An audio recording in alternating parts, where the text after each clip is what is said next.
Zach's going to take some questions. If you wouldn't mind identifying yourself and your outlet, we'd appreciate it. Go ahead. What's your toughest challenge out there? Toughest challenge? Probably the sleep deprivation.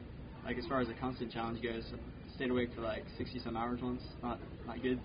So, yeah. Hey, from CBS 2, can you tell us about the suspected pirates that were coming behind you around Indonesia? Yeah, I was going from Australia to Kukus and I had light wind, so I went too close to the coast of Indonesia, which is notorious pirate waters. And yeah, I had this boat following me all over the place and circling and stuff, and ended up calling the Australian Coast Watch, and they flew over and they took off. So luckily nothing happened there, but still it was like about an hour and a half of hell with these pirate waters guys circling. It's never a good thing. Zach, John Moan, Associated Press. What was your loneliest moment of the night seas? I think right after I left, it was pretty lonely because I wasn't used to being alone at all. You know, my friends I hadn't seen. I've seen them every day since I was like 10. I wasn't seeing them for 23 days to Hawaii, so that's probably the hardest stretch as far as loneliness goes.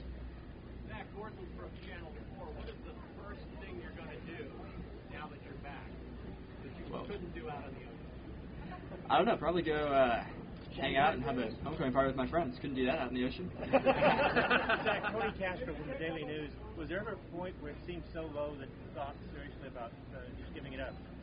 Not really. I mean, you kind of don't allow yourself to think like that because, first of all, when you're out past 3 days in the ocean, you hit the trade winds. There's no turning back. And, if you just do that, there's just brings you down further. You have to make it to the next port. So, yeah, just try and keep as positive as you can. Otherwise, it just wears you down.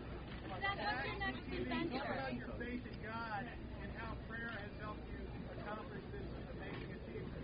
Yeah, I am a very solid Christian, and, it's kind of amazing out there. My mom has a prayer request thing, and whenever times get really tough, stuff would break on the boat, there would be no wind, my mom would send out a prayer request. And without fail, like every time, something would happen within, 8 hours. And, even if you're an atheist, you got to see some connection there. It's pretty amazing, Woo! Yeah.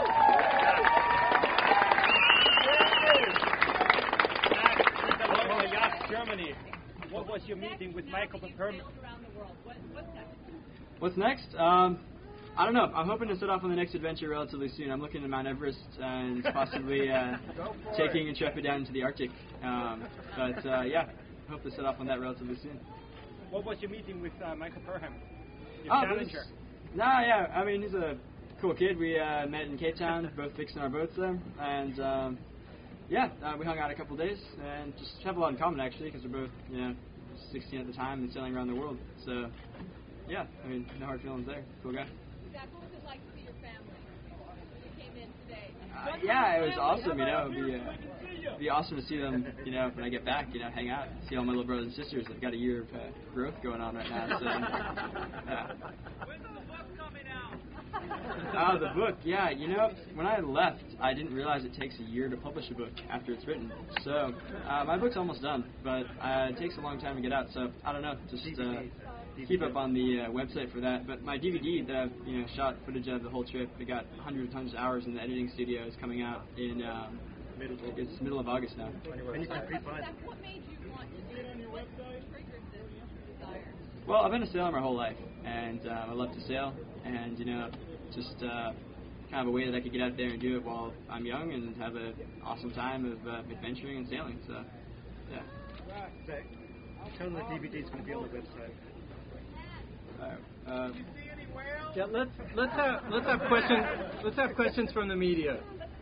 Any others? I guess some people wanted to know what summer job you had that you raised so much money to buy a sailboat. Well, the only job I've ever had, like technically being employed, is a camp counselor. That was kind of lame, chasing around like 8 kids at Disneyland every day.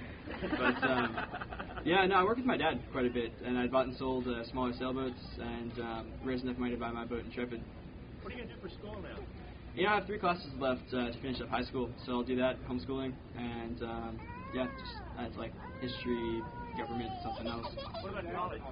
Not sure yet.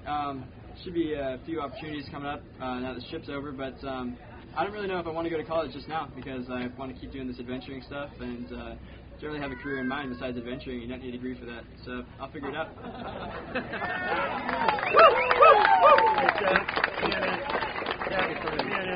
Has the scope of what you've done sunk in yet? You know, it is more and more. It's kind of interesting just thinking back on the different places in the world. Because I have so many friends in different parts of the world that are like family, you know, and all these different experiences. It's kind of just an amazing year. Like, it seems like yesterday that I was here, but another way it seems like 100 years. So it's, yeah, it takes a little while, I guess. Zach, how did the trip change you? I don't know. Maybe you can ask my friends in about a week. Zach, can you tell us a little bit more about the pirates here? Did you ever imagine that would be a challenge you'd encounter? I really didn't. I'd heard about Somali pirates, and yeah, that is quite a big thing. And started getting piracy reports. I got that on my email on the boat, and there is like, forget, 100 vessels or something taken every year, like smaller sailboats and stuff. And it's pretty out of control out there. You don't hear a lot about it, but yeah, I just got lucky being close to Australia. So. We're going to take one or two more, and then Zach's going to greet all the folks that came out, and then if you guys need one-on-ones, we'll work it out. You can see me. What was the experience out there?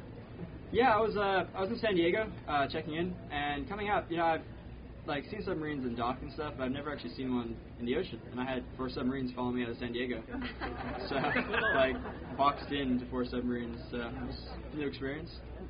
Matt, what was your diet like? What did you eat out there? Yeah, it was mainly freeze-dried and canned stuff going on because after, you know, you're doing a 20, 30-day passage, you don't have fresh food. But Produce for Kids kind of helped me keep healthy with the diet and stuff as I went along. Can you tell us a story about when your force day broke? Yeah, that was probably one of the craziest times on the ocean when my force day broke in the Indian Ocean. It's a piece of metal that holds the mast from falling backwards, and that snapped in the Indian Ocean, and had about 4 days of no sleep trying to fix that. Almost lost the mast, and yeah, it was just a crazy, crazy time. Ended up pulling to some remote island and getting it fixed. All right, thank you guys.